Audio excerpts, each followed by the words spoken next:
Ah, hello guys. Binabaha kami dito guys. Ito yung bahay namin guys. May tubig lagi.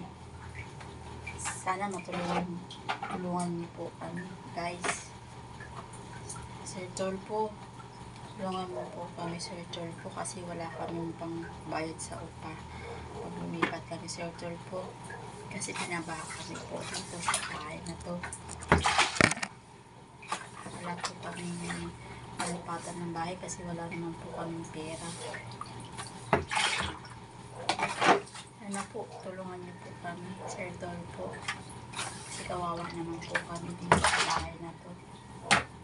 Hindi kami makalipat kasi wala naman po kaming pera. Dito po kami sa Valenzuela.